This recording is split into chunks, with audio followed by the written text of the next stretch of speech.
Ассалаумағалейкум туғандар, қандайсыздар? Назарыңыздарда қайрадан базар жоқ каналы. Бүгін 14 апрель 2023 жыл. Мен сіздерге Бишкек шаарынын түштүк тарабы Арча Бешик салкын төрдөн бир өзгөчө салынган сатылуучу үй көргөзмөкчүмүн. Биринчи болуп баруу жолун түшүндүрөйүн. Азыр мен турган жер Куюкова жана Улар көчөсүнүн кесилишинде турам туғандар. Ушул жерден түз эле түштүктү карай басасыздар. Достук көчөсүнө жетип оң тарапка бурулсаңыздар, сатылуучу үй жайгашкан. Анан бул жерден үйгө чейин 260 маршрутка менен бара аласыздар.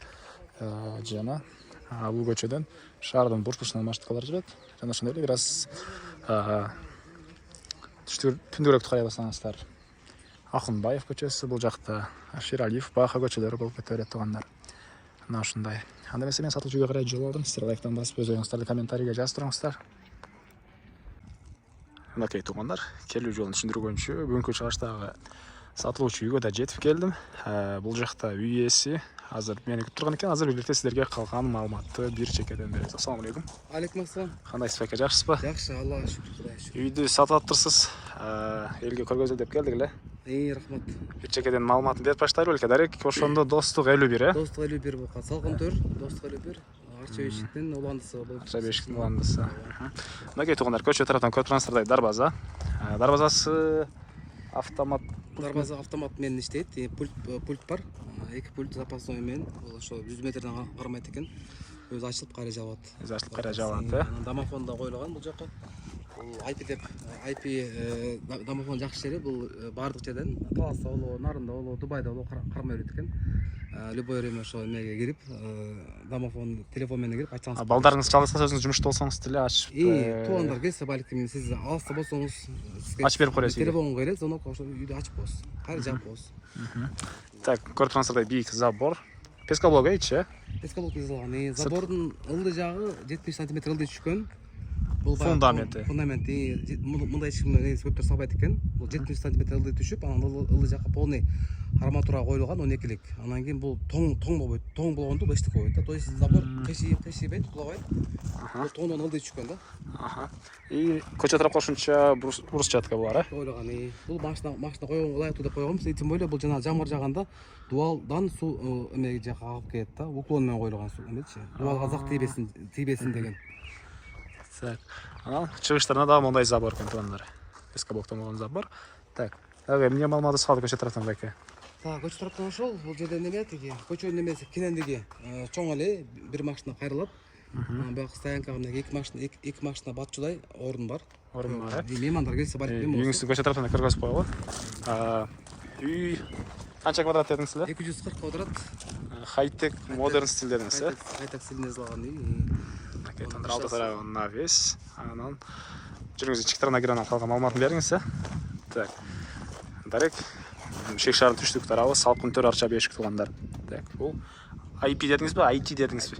IP домофону. Так, андан ары мынакей бул короосу. Так, навес салынган былтыр, плазменный сорка менен вартирилген неме экен, ферма бар экен, булар эме 2 эме да, бекемдердин алып да, эмеси толщинасы 2лик. Сапаты жакшы. Жакшы, 2лик. Суунун баардыгы мынакей көчөгө үйгө акпайт, бул септикке ылдый жакка агып келет. Бул баардыгын жабак да. Бул үйдө баардык суу, крышадан аккан суу, навестен аккан суу болобу, бул көчөгө же үйгө акпайт да, баардыгы неме септикке өзүнүн орду менен жазылган, ошол жака куюлуп кетет. Муну сууну кыскасы көрбөйсүңөр да. Суу жамгырда болобу, кышында кар жааганда болобу, суу көрүнбөйт. Так, электр энергиясы 3 фазалуу дедиңиз. 3 фаза эме документ алынган, бирок ошо кое элекпиз. Ошо хозяин келсе койбойт, бирок документ разрешениеси баардыгы колдо турат. Суу жана центральный канализация бар, Канализация кошулган. Аварийный системалар коюлган, люктар коюлган, септиктер коюлган. Эмеге канализация кошулган. 240 квадрат метр болгон хай-тек модерн стилдеги үй. Стенасы байке. Дубалы бышкан кыштан жазылган, жонуна кирпичтен жазылган. Ошо эме. Тышкы тарабы эмне Стенасы полтора кирпич, полтора. Вот экен ошо 1,5 кирпич экен да. Сырты. Утепление эме тиги неме пеноплекс деп коюлган. Пеноплекс, анан кийин комбинированный пенопласт менен 14 плотность, 12 сантиметрлик эме пенопласт коюлган. Бул пенопласт полный оролгон, даже неменин алдагы балкондун чекесине чейин оролуп, үстү чейин оролуп, ылдый фундаментке чейин жабылган да. То есть эч жактан үйгө муздак кирбейт. Кирбейт, э? Жайында жылуу салкын болот, кышкысын жылуу болот да. Бул жаңы зелёный зона. Бул жак газон коюлган, 3 неме алдагы арчалар неме теги калнабетне туялар. Неменеки Польшадан келген экен. Биз немеси жакшы экен да, коябызчы. Анан үйдүн негизи кирүүчү бул эшиги бул жакта, жана бул жака эки тепкич менен чыга алат экенбиз туугандар. Жана төрүндө дагы зелёный зона, үйдүн тышкарында ажаткана и очокона бар, э? Очокона бар. Биринчи үйдүн эчки тарабын көрбөйлүбү байке? Үйдүн эчки тарабын, э? Анан ал жакта көргөзөбүз. Очоконасына деле өзүнчө чыккан эме бар беле? Өзү чыккан эме. Эшик бар, э? Окей, бул тепкичтер. Тепкичтерде подсветкалар бар деп айтып. Коюлган, коюлат. Бардыгы дайын турат уже. Бул жакта проводдор бар. Провод адам жакын келгенде 3 метр калганда автоматически түндө күйөт. Так. Андан ары. Бул жактан алюминий эшиктер. Бул жылууланган эшиктер. Ошондо ортосунда пенопласт менен жылууланган да булар. Бул ортосунан ба? Кышында биякта суук неме жанагындай эмне деп койчу эле, муза кызык болгондо суу болуп атпайбы? Конденсат деген болбойт да бул. Андан ары. Бул прихожка. Прихожка. Эшиктер. Бир минут, окей. Мынакей ички тарабынан көргөзө кетейин. Мебелдериңиз эмне болот? Мебелдер бүт калат. Мебелдин баары калат. Калат. Бул мебелди жаңы жазылган. Жазылганда 3 ай болду элек. 3 ай болду элек. 3 ай болду элек. Так, эшик. Бронь эшик. Бронь эшик бул жана эме деген премиум класс эшиктер экен да. Бекемдеп. Бул тоже утепленный эшиктер. Арасында якта турбайбы эмеси. Жылуу эмеси базальт чыптап көрдүңүзбү? Бул баягы эшиктин жылууланган эмеси, жылууланган деген эмеси да. Дагили деңиз, э? Дагили. Андан ары бул жак холл. Бул жак холл. Мынакей токторго баарын защита коюлган, музоо, дифтер коюлган. Адам тоогурса баягы автоматтык түрдө өчүп калат өзү. Анан кийин заземление коюлган бул өтүч. Заземление коюлуп, баары новыймен коюлган да. 5 метр ылдый кагылып, анан кийин вдруг прибордо замкание болсо, ошо заземление тартып кетти ана жакка, сыртка. Ошол эшиктер болсо, мынакей эшиктерди көрүп атсаңар, муну биз 6 ай жасап атканбыз. Жагач састан эшиктер, баары тең шашпай жазылып, келип койгон. Заказ менен, да? Заказ менен эме жасап атканбыз да.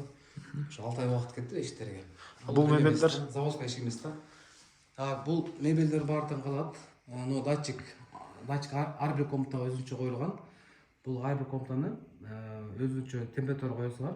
Ошол температурадан ашып кетсе, өчүп калат. Жетпей калса күйүп калат кайра. бул паровой отопление го же теплый болдук, а? Бизде баардык тең пол менен жылайт, үйчү.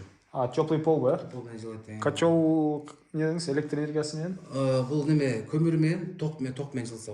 3 фаза. 3 фазадан дагы газ уже чечилген, маселеси быйыл кирет. Газ быйыл кирет. Так, биякта кондиционер, андан ары. Кондиционер инверторный кондиционер, бул жаңы чыккан неме типтеги экен. Бул кышында -23 иштеп берет, жылуулук берет да булчу. Бул кышкеде печка жакпайт эле, кышында делечи, кондиционер менен отура берет. 1,5 киловатт экен, ушу передачты полный жылтат экен. Киргенде эле оң тараптагы бөлмө бул? Бул зал. Зал мында чоң болгон, негизичи. Ортодо сол жак бетте дуал турган, биз бөлгөнбүз такырдачы алып койсок муну кийин делечи, каласа эгер чоң зал каласа.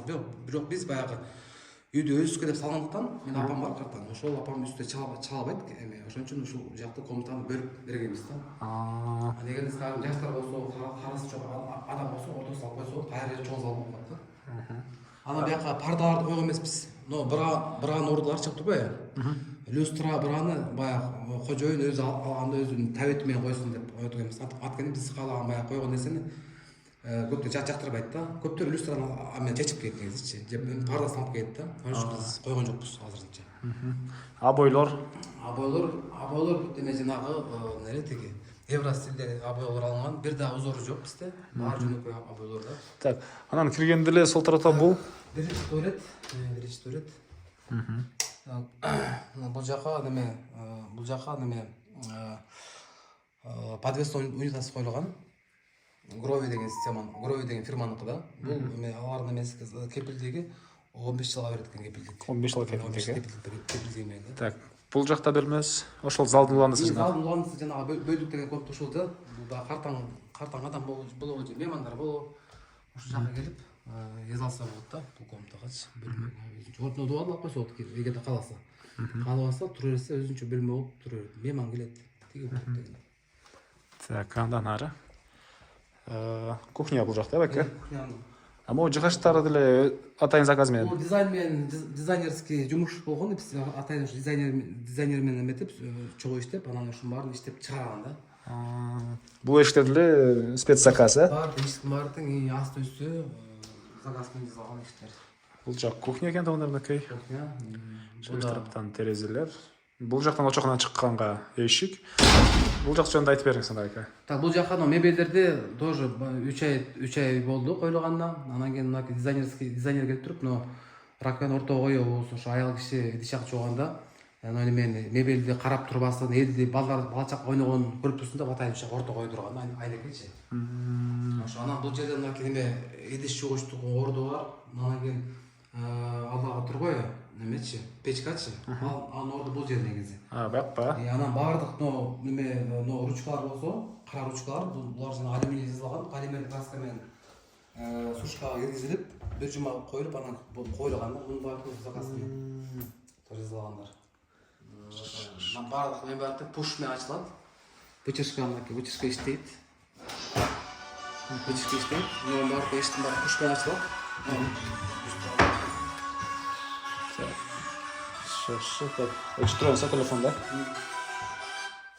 Так, андан ары. Сиз могу жериңиз байкалбайт эле, бака жана көрүп.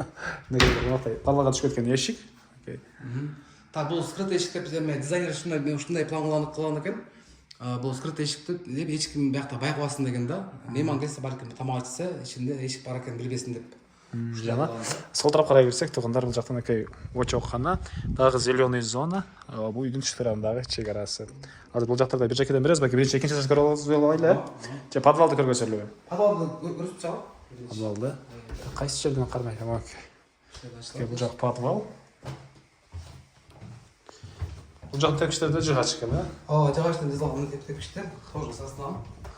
Биринчи этаж менен экинчи этаждын ортосу жана бул жак менен подвал менен этаждын ортосу не, плита? Плиталар. Пустотный плиталар да. Бул жак болсо азырынча хоз зона, хоз постройка. Анан кийин балким бул жака бильярд коёбу, же тренажер коебу, же мейман гана алып койсо болот да. Бул обои жабыштырып койсо дагы уже бөлмө болуп калат да. Бул жана склад. Кладовка. Кладовка. Анан бул жерине байкасаңыздар, ылдый жагын тартсаңыздар, бул бир ным жок да. 2 жыл болду, бир ным түшпөйт, потому что себеп дегенде сыртына биз маскадан заказ берип алдырганбыз жана дренаж трубалардычы. Ошо обводка болгон полный үйдүчү. Анан суу болсо, ошол менен агып мына жака чыгып кетет да. То есть бул жака ным теппейт. Бул жагысында эмне кылат? Котел беле? Да, теплый пол иштейт. Подвалда. Бу жакта да теплый пол барбы? Иштейт рабочий. Подвалда да теплый пол бар. Гидроизоляция полный берилген ылдый жака. Суу кирбейт. Лампочка иштеп атыр. Бул жер неме, бул негизи неме да, ичинде змеюк деген система турат.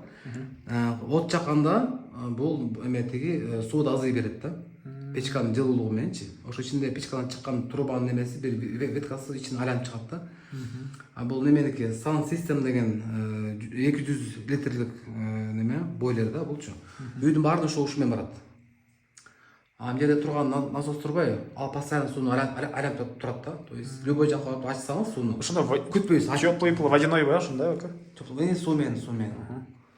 Анан печка 24 саат күйөт экен, бирок заводской 36 саатта берилген да. Көмүр салып коюш, ошо 1 суткага өзү күйүп өчүп иштей берет. Мында жана менен красында, мында күтүп алдырган заказ берипчи. Чет өлкөнөн келген бул Краснодар деген российский печка экен. Анан бул жакшы жер, бул заводской печка да, кустарный печка эмес. Заводской өзүнүн эмес нормасы менен жасалган печка. 2 фоточка болот, кафе. Бул жака дагы бир санзок койсо да болот экен, эле. Ичинде неме бар, кстати, турбайчы, ток кызыл болуп кеп турабы? Ошол жака бул неме да, сыртка генератор койсо, сөт өчүп калганда автоматик болуп генератор которулуп кетет да. Ошол система бул коюлган. Жакшы. Анда экинчи этажга өзүлө экен, Так, туугандар, биз кайра биринчи этаж, холлдобуз. Эми андан азыр бул жерге чейин полный тааныштырып чыктык, мынакей бунун баарына. Эми бул жака карай кетейик, экинчи этажга карай. Бул жерде эмне бар байка? Бул жерде ванна бар, биринчи этаждын ваннасы. Душ, Ванна, душ, стиральный машина жакта турат, кир жууган машина. бардыгы подвесной. Ичине гидроизоляция берилген полный. Дым дуалдара мын теппейт жуганда. Ошол неме деген бул жерде алган крандар бардыгы менен фирменаларда. Бул Ledime деген фирманын немеси, системаларда. Системалары. Так, анан экинчи этажга чыгачтан алган тепкичтер байке буларды, да? Сосна болду эле жана. Сосна аны эме тепкичтер крашеный серый. Так, оп. Бул биздин экинчи этажы.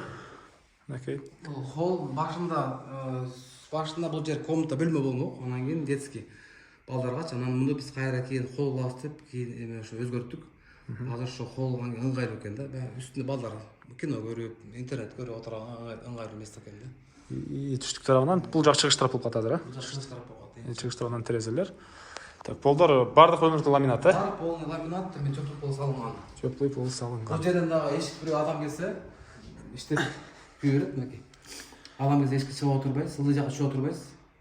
Эшик ачып жаба бересиз да бул жерден. Экинчи этаждан деле, Экинчиден. Оң тараптан көргөзүп кетер элем да, байке. Так, бул жагыбыз. Бул жакта үстүнкү этаждын немеси, туалети общий. Тоже грови деген система коюлган бул жака. И бул жагы балкон. Балкон бар жакта. Балкон ошо эме эткенде, жайында ошо кээде ошо жака биз чат болобуз. Жакшы экен бирок. Тикей район кенен көрүнөт. И гүлдөр үчүн бемалар, Гүлдөр быйыл гүл тиккенге жетишпей калдык. Жумушта стройка болуп туруп, бирок гүл тигип койсо. Боос көрүнөт. Асылда бул жерден эшикке үстүнө чыгып кетет. Бул баягы немеде аварийный выход деп койсо болот да, үстүнө чыгып, баягы чердакты. Ремонт кылсаңыз эгерде үстүнө чыксаңыз болот. Так. Анан ары катарынан дагы 3 бөлмө бул жакта. Бул жакта бир балдар бөлмөсү бар, Балдар бөлмөсү, чыгыш тараптагы балдар бөлмөсү. Бул жакта эме жанагы Англия стилинде обойлор койгонбуз, анан дуалды атайын сындырганбыз да. Дуал менен тең болуп туруп, эме чөткий мебель кылмакпыз деп жетишпей калган, жазалган жетишпей калдык. Анан вытяжка коюлган. Вытяжка бул койулган, бул жака коюлган себеби бул кийим аркылуу абаны соргондо адамга баары сквозняк болуп кетет экен, адам оорубайт экен. Анан кийин кийимдер дагы ним болуп кетет да, кургак турат экен да, кургак турат. Ошо катай койгон. Англия стилиндеги обойлор. Ар бир комнатага телевизор, интернет, видеокамера немеси выходтар калган. Так. Кийинки бөлмөлөрдү көргөнсөз эле байке. Ылдый тарап 24, кээ бир 26, бул жак 25. Өз-өзүнчө ар кандай бар. Ылдый жак салкын болгондо биз аягын көбүрөөк күчтүүрөөк кылып койгонбуз. Үстү жылы болгондо биз үстүн азыраак кылып койгонбуз да. Так, бул да бир балдар бөлмөсү экен. Бул да балдар бөлмөсү. Бул жака узундан мебель түшүнөт. Эмереттерчи, баалы жазылбаган да. Дуалдын мен тең болуп туруп, бул жак бетке вытяжка жанагы аба соргоч коюлган. Неме эмнеле тиги мебель коюлат да бул жака дагычы. И бул жак француз стилиндеги обой. Француз стилинде. Тиги комната Англия стилде болгон, бул француз кылганбыз да. Так, эң акыркы бөлмө калды го экен. Так, биз спальня калды. Жака ачсаңыздар. Так, бул жер биздин спальня бөлмөсү. Бул жака да телевизор коюлган, интернет, видеокамера кошсо болот. Бияктан, да? И өзүнүн санузелі бар бул жакта деле. Санузел бар, санузел бар. Бул гардероб, бул жака кийим отура турган бөлмө, и нар жагы болсо туалет менен ванна, душ экен. Ванна коюлган. Так. Ушунда эмне калды эки экинчи этаждан? Үстүнө бүттү. Байкчы, могул эмне болуп калат? Бул өзүнчө эле мондай эме, да? Бул деген эшик чыкмак да башында. Эшик санузелдин бияктан чыкмак го. Анан кийин муну кайра бүтөп туруп, анан кийин артынан алабыз да. Себеби бияктан анткени биякта эшик чаап туруп, бияктан кийим отуруп, Анан өтүп алып кирген оңойлук экен да. Мындай кийим алып, анан кайра биякка кирип, кайра чокойчу, отосуп кийин. Бул жака неме коебуз деп келебиз, шкаф коебуз дегенбиз да, жана аялдардын жана косметикалар коебуз деп. Так, эми очокунан көргөнсөз эле байке. Андан ары мен кайрылып сатылуучу үйдүн короосундамын туугандар. Эми үйдүн түштүк тарабында. Бул жакта зеленый зона, жана очакананы көргөсө эле үйдүн түштүк тарабында ажаткана, канализация болгон бул деле байке. Канализация кошулган эмес бул өзүнчө. Бул кошулуп калган да. Бирок буну кийин бул жака сауна кылабыз деген ой болгон да негизичи. Саунаны анан бул ажаткананы жаап туруп буну топка жанагы от жаккан жери. Азыр септиги бар бул. Септик ылдый жака 3 кольцо казылып салынган бул ажаткана. Бирок централдык канализация үйдүн ичиге уланган. Ичине уланган, уланган. Так, буякта зеленый зона. Жакында септик дедиңизби ага? Бир жума болду, себилген да 2 жумада чыгат деп айтты. 10 күн 2 жумада, анан кийин Кудай ырса 1 жумада чыгып калар да. Түштүк тараптан көрүшү бул жанакы эшик, очок кухнядан чыккан. Жана бул жагында очоккана туугандар. Так, бул жана эмне маалымат бересиз байке? Очоккана боюнча ортоңкусу бул эме барбекю шашлычный экен. Эмесин менагы текшерип көрдүк, сонун экен, тартысы сонун. Кече күнү бияка от эт бышырдык, жылкынын этин астык, куйдук менчи. Бир 8-9 от менен бышып калды. Газовый деп салынып турбайбы азыркы очокканаларчы. Аябай экономичный экен. Бул жак тай казан, бул жак жана шорпо катылганга өзүнчө казан бар. Кийин бияка суу келген, газ иштейт, духовкасы иштейт, суу бар, ток бар бул жерде.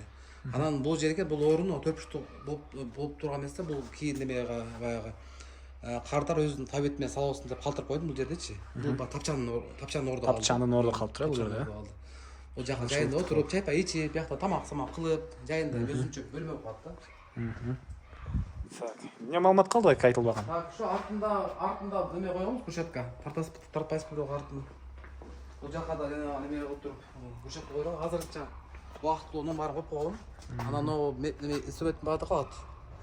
Өзүнүкүн мен стройка алганын баарын алып кетем. Анан бул жак жол болуп калат да артында. Үйдүн баары неме забордун баары тең биз салган. 70 сантиметр ылдый түшкөн. Фундамент. Бул тоңдон өттү да. Жайгышы бул кышайбайт да. Так. Ошондо баасы эле калды байке айтылбаган, Баасы $228,000 деп кеми бар. Сүйлөшөсүз, жаккан адамдар чала берсин, суроогун бере берсин, сүйлөшөсүздөр анда. Бирок азыркы баа менен чын айтамчы, чын айтайын, мен азыр калайык эле болуп атса, $240,000 бул кем эмес там негизичи. Себеби азыр квадрат метри $1000 экен да. Азыркы баа менен $240,000 салса болот уштамдычы. Бүгүнкү баа менен кичине ылдый калган себеби мен мурдагы кичине ылдыйраак кезинде алган материал ошо менен азыр калган. Бирок азыркы күндө ушул баа менен салса эгерде материалды, бул мындай там салынбайт. Себеби токторун, проводдору бүт ГОСТ медине коюлган. Суулары жана Valflex деген фирменный Valflex менен Тим дегендики коюлган.